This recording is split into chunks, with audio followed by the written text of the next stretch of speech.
Entende-se por abordagem ágil em gerenciamento de projetos aquela que busca simplificar um processo de maneira que alcance melhores resultados com tempo e custo menores. Sobre este assunto, nós vamos conversar com Juliano Ribeiro.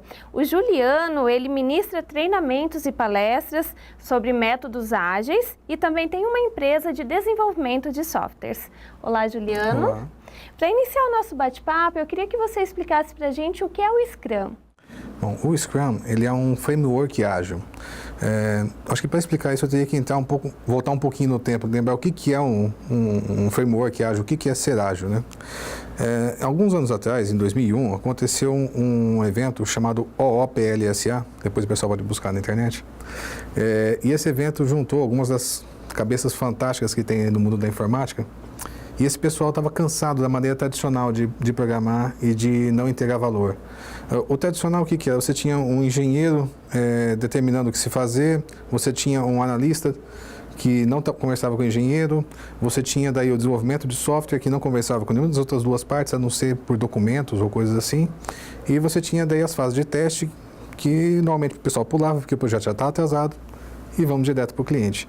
Então, no fim das contas, você tinha um projeto que era muito pesado, um projeto que não era bem testado. Então, aquele sentimento que os desenvolvedores tinham é que eles não estavam entregando um produto de qualidade. E a gente, como desenvolvedor, a gente sentia que está faltando alguma coisa, a gente precisava fazer melhor, a gente era capaz de fazer melhor que aquilo. Então, surgiu em 2001 um grupo de iluminados lá que fala, não, vamos mudar isso daí, escrevendo o que a gente chama de manifesto ágil. Baseado no manifesto ágil, surgiram diversas outras metodologias. É como se você pegasse o cristianismo e começasse então a quebrar ele nas diversas igrejas. Cada um entendeu de uma maneira o que foi colocado no manifesto e começou então a criar a sua própria interpretação. E o Scrum é uma interpretação dessas. O Scrum, ele surgiu a partir de alguns inputs que ele teve. Um deles foi um artigo escrito por Takeuchi e Nonaka, são dois professores japoneses, acho que se não me engano são doutores, e eles analisaram alguns produtos, o desenvolvimento de alguns produtos na indústria japonesa. Eles estudaram casos da Canon, casos da Fujitsu, da Xerox, da Honda, e analisaram o desenvolvimento de alguns produtos para saber o que aqueles times tinham de especiais para poder criar produtos inovadores. E eles juntaram isso, compilaram isso num documento que foi publicado na Harvard Business Review, chamado The New Product Development Game. The New Product Development Game. Esse artigo, ele foi uma das bases para gerar o Scrum. Na verdade, em 80 e pouquinho, 86, se me falha a memória, foi quando foi publicado, e foi a primeira vez que o nome Scrum foi utilizado. Scrum, ele é uma metáfora do jogo de rugby. Não sei se o pessoal vai conhecer, mas no jogo de rugby tem um lance dele, uma jogada, chamada Scrum, que é quando todo time se reúne de um lado e o outro time se reúne do outro para poder colocar a bola de volta em jogo. E nesse momento, o time todo tem que ir unido, partir para uma direção só, com um objetivo comum, para poder realizar aquela meta que é conseguir pegar a bola e colocar de volta em jogo para o pessoal que vai fazer a jogada lá atrás. Então, esse espírito de união, de colaboração, de todo o time trabalhando na mesma direção, foi usado como metáfora em 86 pelos dois professores e foi aproveitado depois pelo Jeff Sutherland e o Kent Schwaber, que são os criadores do Scrum. E eles, então, começaram a descrever como seria o framework Scrum. E qual que é essa estrutura do framework? A estrutura do framework começa com o planejamento das histórias. Você tem uma reunião chamada Planning, e nesse Planning você executa a elucidação dos requisitos. Você tenta descrever da melhor maneira possível como esses requisitos vão ser trabalhados durante um ciclo fechado. Você tem um ciclo fechado de aproximadamente de 1 até 4 semanas. Mais do que isso já começa a virar tradicional, menos do que isso fica muito, muito rápido. O pessoal de XP, Extreme Programming, que é um outro método ágil, gosta muito de ciclos bem curtos. Tipo, uma iteração para eles é coisa de 2, 3 dias. Nós de Scrum, a gente tem um overhead um pouco grande de cerimônias, então menos do que uma semana ficaria demais. Mas então, começa com planejamento no começo da semana. Esse planejamento é onde as pessoas envolvidas no projeto, os membros do time, analisam o que vai ser feito, questionam o que vai ser feito e tentam esclarecer o máximo possível para poder trabalhar durante aquele sprint, aqueles requisitos que estão sendo entregues. Depois dessa reunião, nós temos daí o sprint em si, que é o ciclo de trabalho. Aqui é o momento que a gente está desenvolvendo o produto. Tá? No caso, a gente fala produto, mas quase sempre o Scrum ele foi usado muito no mundo de software, mas não necessariamente para software. Existem outros dezenas de exemplos que podem ser utilizados. Nós temos hoje um dos maiores na indústria de manufatura de carros. Então, nós temos a equipe Wixpeed, que está ensinando o mundo inteiro a fazer carros, gerenciando o projeto através de Scrum. Então, eu acho fabuloso isso. Mas voltando. Planning, sprint. Durante o sprint, acontecem algumas pequenas reuniõezinhas. Todos os dias é feita uma reunião que é oficialmente chamada de Daily Scrum, mas o pessoal chama às vezes de stand-up meeting ou de pequena reunião de 15 minutos. Tanto faz. Por quê? Porque ela é uma reunião fechada de 15 minutos. Ela não pode ter mais que isso, independente do tamanho do sprint. Então, 15 minutos por dia, todos os membros do time são obrigados a responder 3 perguntas básicas. Não que tem que ser sempre as 3, mas pode variar um pouco. Cada time é livre para escolher isso. E quais são as perguntas básicas? O que eu fiz da última reunião até agora, o que eu pretendo fazer, qual é o meu plano até a próxima reunião e se tem alguma coisa me bloqueando, se tem alguma coisa me impedindo. Tá? Então, essas são as 3 perguntas são os padrões, né? O time pode variar, pode crescer em cima disso, pode fazer uma dinâmica diferente, enfim. Mas todo mundo fala. E é muito legal isso na indústria de software, porque normalmente o desenvolvedor de software ele tem aquele estereótipo meio autista, né? Meio fechadinho no mundo dele. Muito particular. E eu conheço desenvolvedores que são capazes de entrar no trabalho às 8 da manhã, sair às 18 e não vão abrir a boca para falar com ninguém. Então, esses 15 minutos aumenta essa interação, aumenta essa colaboração entre os membros do time e nesses 15 minutinhos você pode já detectar um problema. Não que você vai resolver ele ali naquele momento, porque não é momento para isso, não é momento para solucionar nada, senão vai estourar os 15 minutos. Mas é o momento de você levantar uma bandeira de, olha, temos um problema aqui, vamos tratar ele então após a gente participar dessa reunião. Então tá, planejamento, sprint, daily scrum. Ao final do sprint, você tem 2 cerimônias. A de review, que é o momento em que o time entrega para o PO, nós vamos falar dele depois, entrega para o PO tudo que ele fez durante a semana, durante o sprint. E nesse momento o PO ele exerce o papel do César Romano, né, de aprovar ou reprovar alguma coisa. Então tudo aquilo que foi trabalhado passa por uma aprovação ao final do sprint. Depois dessa cerimônia, você tem a cerimônia de retrospectiva, que é o momento que o time reflete sobre o processo e verifica, olha, o que nós fizemos na semana que foi bom, o que nós fizemos na semana que foi ruim, o que nós vamos melhorar já na próxima semana, ou qual é o nosso planejamento para implementar algumas melhorias, se elas precisarem de mais tempo. Então, tem isso. E em qualquer momento do sprint, você tem mais uma cerimônia chamada refinamento do backlog. Tá? O backlog ele é um artefato do Scrum que é a coletânea de requisitos. Tudo que eu preciso fazer para desenvolver um produto vai estar escrito nesse backlog. Cada um desses itens é uma tarefa que vai ser executada. Então, por exemplo, se a gente fosse falar de uma casa, executar a fundação da casa, isso seria um tópico do backlog. Elevar as paredes, outro tópico. Fazer o reboco, outro tópico. Cada um desses tópicos é a lista de afazeres para poder atingir o meu objetivo final, que é construir essa casa. Então, e essa cerimônia de refinamento, ela envolve o time todo ou parte dele, mais o PO e o Scrum Master. E essas pessoas todas, elas colaboram para poder entender esses requisitos e ver se eles já estão num tamanho adequado para serem executados dentro de um sprint.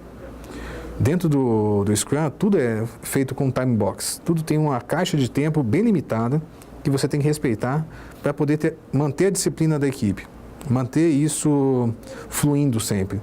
Então, por exemplo, o sprint é de 1 a 4 semanas, então é uma semana, não mais um dia. Não é uma semana e um dia, não é 10 dias, não é 15, é uma semana ou 2 semanas, tranquilo. A reunião de planejamento, estabelece uma time box para ela de...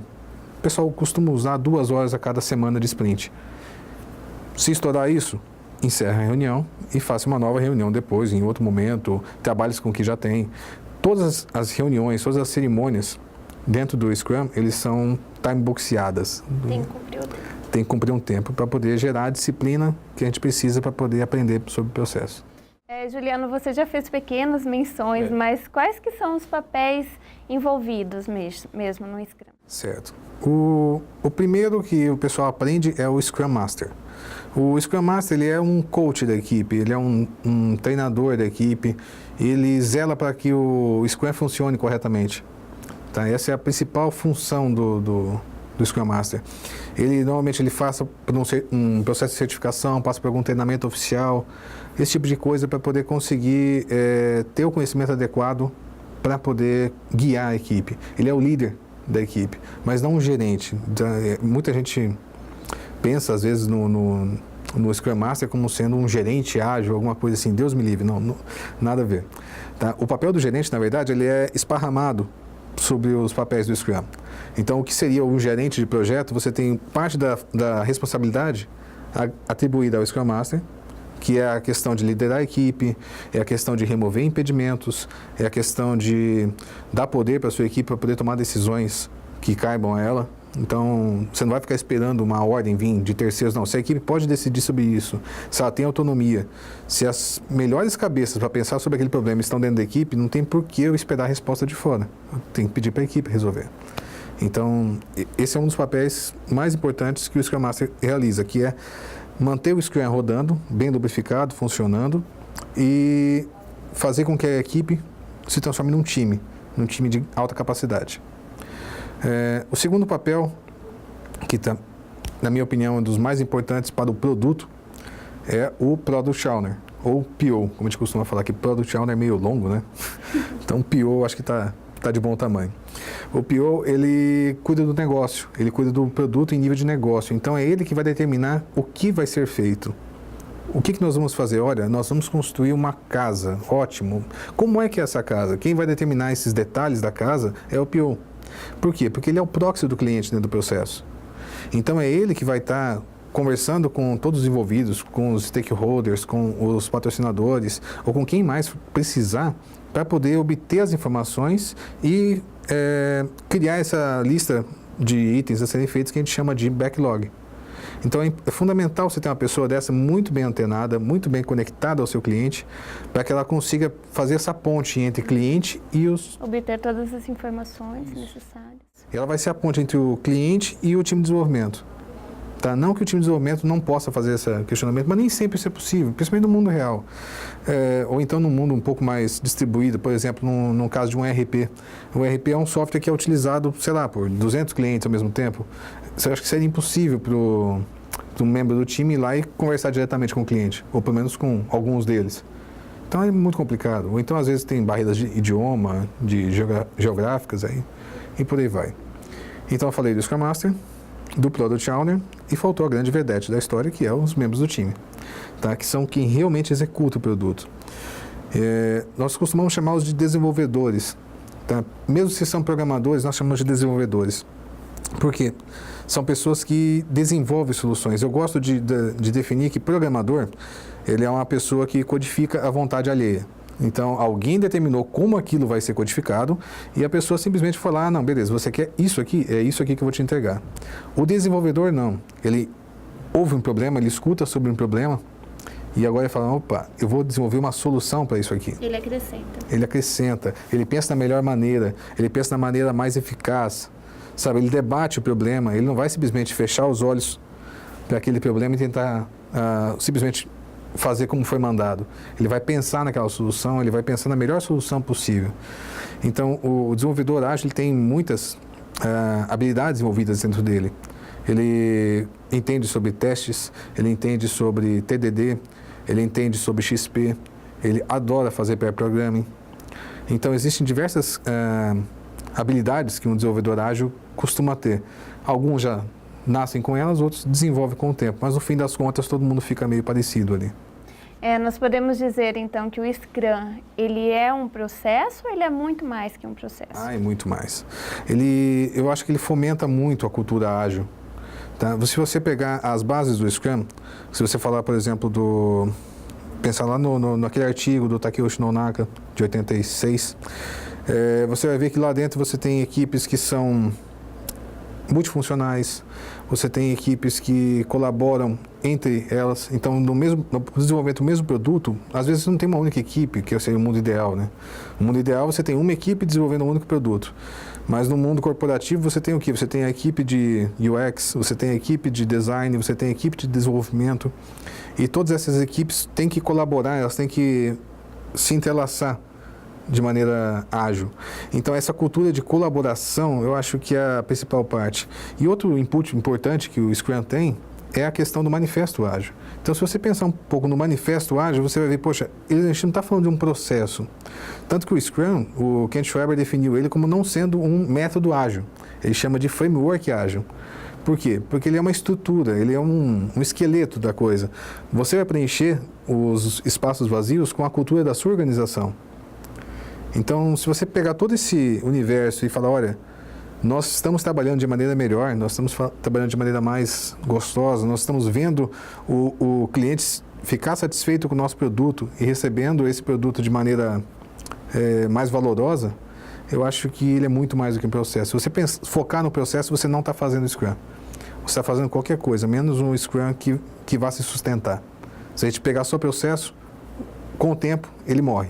Se a gente transformar isso em valores, em cultura, as pessoas vão agregar isso na sua própria cultura, vão pensar, olha, eu trabalhava de uma maneira ruim, agora estou trabalhando de um jeito muito melhor, então eu quero manter isso aqui. Então esse processo, esse valor é que dá o sabor da coisa. Outro sistema que eu queria que você colocasse para a gente é o Kanban. O que é esse sistema? Então, o Kanban, o pessoal gosta de deixar bem claro que é Kanban com K maiúsculo. Por que Kanban K maiúsculo? Porque Kanban com K minúsculo significa display em japonês. Então, uma tela dessa, um quadro qualquer tipo de informação visual ou um radiador de informação é chamado de Kanban. Esse Kanban, com K maiúsculo, ele foi idealizado pelo David Anderson. Ele, na verdade, a gente chama eu gosto de chamar ele de organizador do Kanban, porque ele juntou várias teorias, várias ideias e falou, olha, nós podemos criar um método ágil em cima disso. Basicamente, o artefato principal do Kanban, ele é o quadro, ou taskboard, ou dashboard, ou Kanban mesmo. E nesse quadro você tem toda a cadeia de valor mapeada. Então você tem o seu backlog e todas as etapas do seu processo vão estar ali bem descritas. Tá? Por um exemplo de software, seria, por exemplo, análise, desenvolvimento, teste, review, deploy, e aí a última coluna que seria feito.